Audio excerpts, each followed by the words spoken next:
આગળ વધીએ આપણી સાથે આજે બ્લુ સ્ટારના મેનેજમેન્ટ જોડાઈ ચૂક્યા છે કંપનીના MD B Thiagarajan. Hi sir, very good morning. Thanks very much for joining in this afternoon and letting us know all those perspectives. First of all, I would like to start with the overall performance this quarter. What were the major highlights for this quarter and what were the things impacting on the results?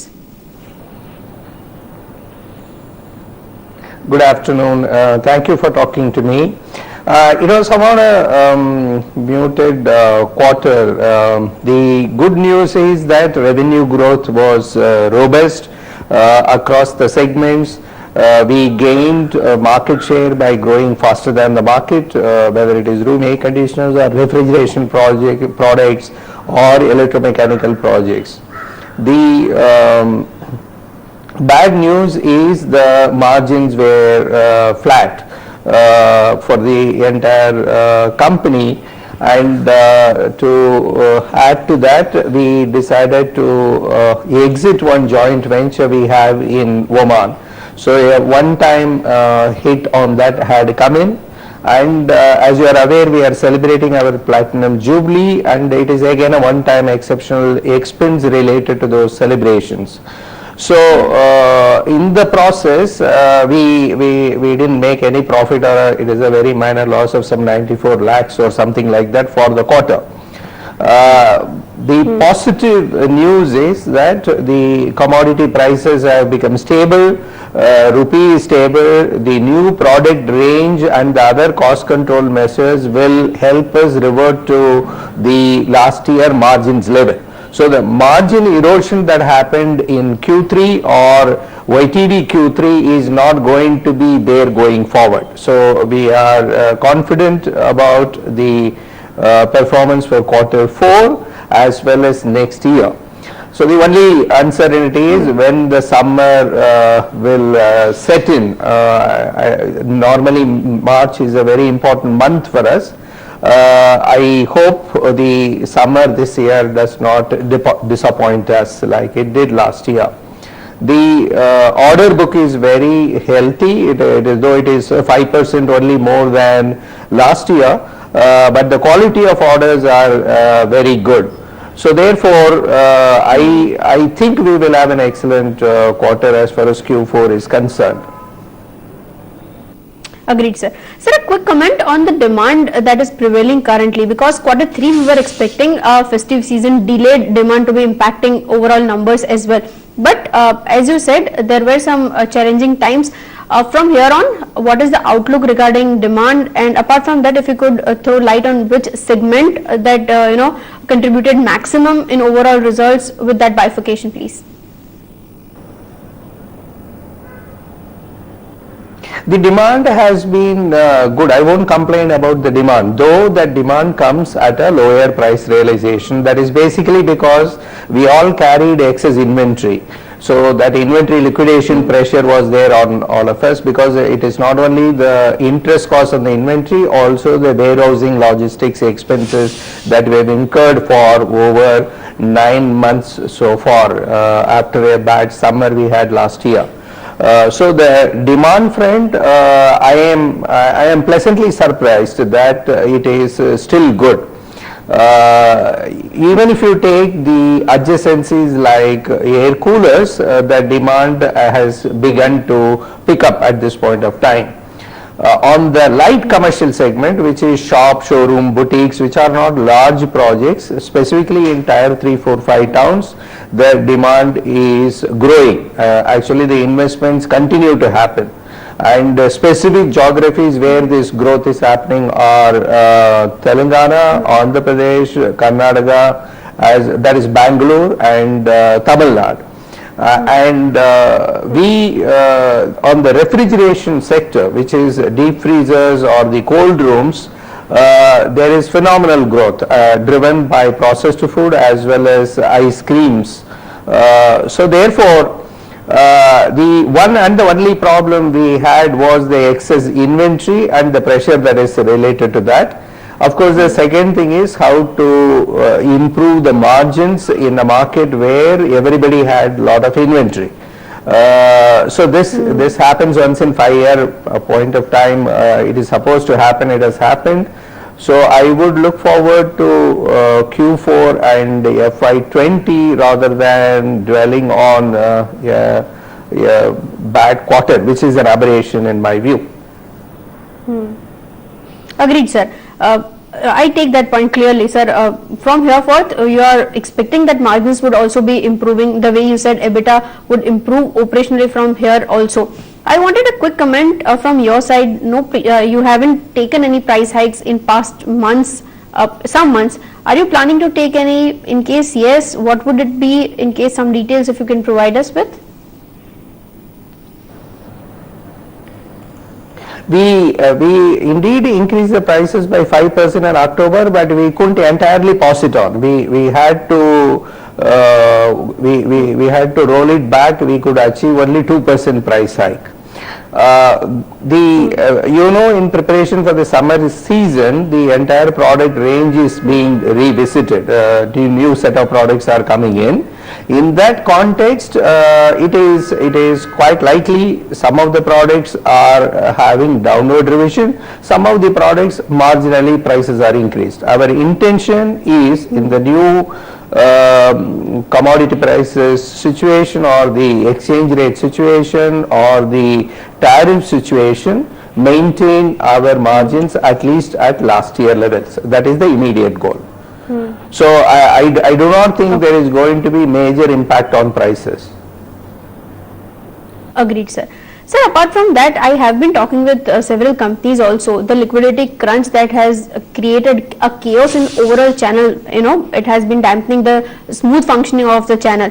According to you, for Blue Star, did it impact anyway? In case yes, how much was it? Can you guide us through?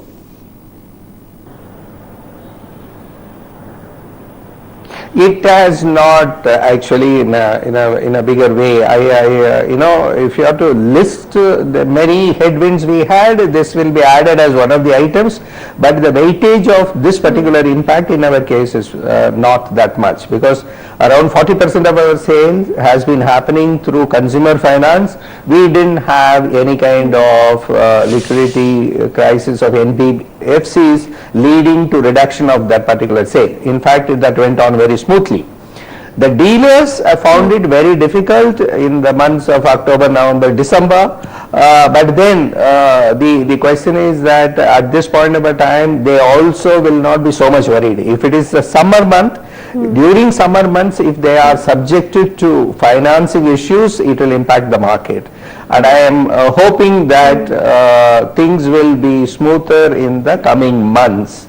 If February, March, April, May, no other shock from NBFCs or banking in general is going to happen, it should go on smoothly. Agreed, sir.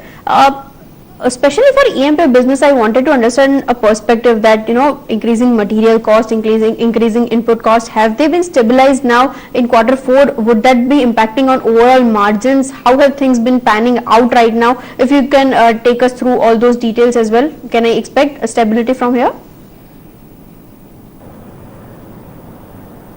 In electromechanical projects, even now, I don't think there is a major impact on the margins. The big impact in margins is in room air conditioners business, because it had the exchange rate issue, it had the commodity prices issue in Q2. It has stabilized. There was a custom duty hike. You are aware, it happened in September. These were the factors which impacted the margin there. As far as the electromechanical projects business is concerned, yes, we are focusing on orders that will get executed in 7 to 8 months of time. Quite a few orders have the price variation clause to be claimed from the consumers. So I think there will not be any impact in segment 1 per se. The worst is over. That is what I believe. I suppose it comes true. Agreed, sir. The way you said order book has been, increasing continuously. If I'm not wrong, as of December 31st, your order book is something around 2,270 crores. If I'm right, in case any other big orders you have added on, can you take us through those details as well? The figure stated by you is right. It is somewhere around 2270 crores. It is 5% more than last year, but the quality of that orders are very good. These are fast track projects with good cash flow and margins. Predominantly the orders have come in from the infrastructure projects, factories, as well as office spaces. The uptake continues to be good. As I had pointed out to you, we see projects in Hyderabad, Bangalore, Chennai, Mumbai, Pune, all over in select segments taking off in a big way. I think there will be a temporary slowdown during the election period, but post which I think it should take off. Commercial real estate sector is going to boom. That's what I believe. Agreed, sir. And lastly, I would like to understand overall perspective. I was, reading one of your statements where you stated that you are reworking on your product portfolio as well as you are, working on some cost corrective measures as well. Can you tell us some details regarding these things and which would impact your complete profitability as well? So with that, I would like to compile another question as well. If you have made projections any for top line, bottom line front for next quarter, next year, that details if you can.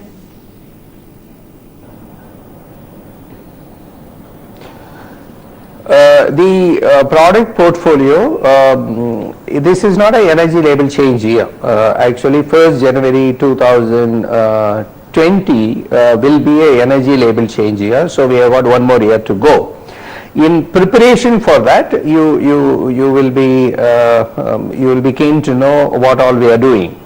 Number one is that tier 3, 4, 5 markets are growing, so therefore we should be having products in all price points. That is being done, and we had already stated that in northern region our market share has been lower, and we need to improve the market share substantially in northern region, and we are it's a window air conditioner market predominantly, and it is also a price sensitive market. So there are certain ranges that are being introduced so that we will be able to compete there and gain market share.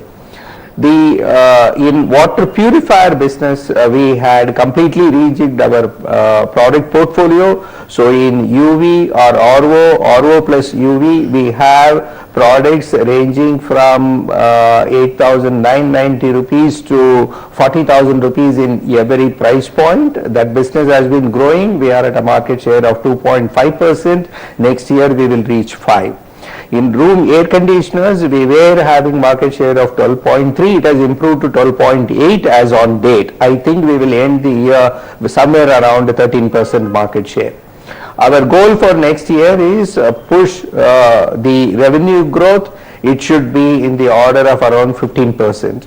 The margin should improve, so therefore our EBITDA growth should be in excess of 20%. It should be faster than the revenue growth. So therefore we have controlled the headcount by improving the productivity.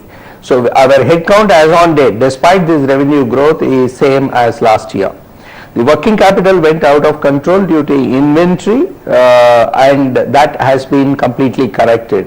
And we have rejigged our supply chain in such a manner, we need not to build a summer inventory 6 months ahead. It could be 2 to 3 months flexible, so that we are able to cope with the summer demand effectively and efficiently. So all these put together, we will aim to grow the revenue by at least 15% next year, and the profits in excess of 20%. That is the plan. and we will have two important milestones to watch. One is how the summer is going to set in. Two is the election and the post-election period, where I think that is very critical for quite a few airports and infrastructure projects to take off. And also private sector will hold back their investment till the new government comes in, so there may be some period of uncertainty that will be there. So in the meanwhile, light commercial segment, which is not dependent on license or long clearances, across like the tier 3, 4, 5 towns, we have been aggressive. The dealer network and the distribution reach is excellent, and we are continuing with our excellence programs in terms of manufacturing excellence, in terms of the project execution excellence, in service delivery, what we call as gold standard, in order to enhance the customer experience. These investments continue. So on the whole, I am optimistic about Q4 and next financial year. Agreed, sir. Thank you, sir, for taking us through all those details, as well as best regards from my team as well, that coming quarters may yield better results. Thank you, sir. તો જે રીતના અહીંયાથી આપણે management તરફથી commentary સાંભળી રહ્યા હતા blue star માટે ખાસ આગળ કેવી રીતના વધતું દેખાય છે એ પર ધ્યાન રાખતા રહીશું. હમણાં તો એક વન ઓફ હતું જેને લઈને થોડાક રિઝલ્ટ્સમાં ઇમ્પેક્ટ હતું. અત્યારે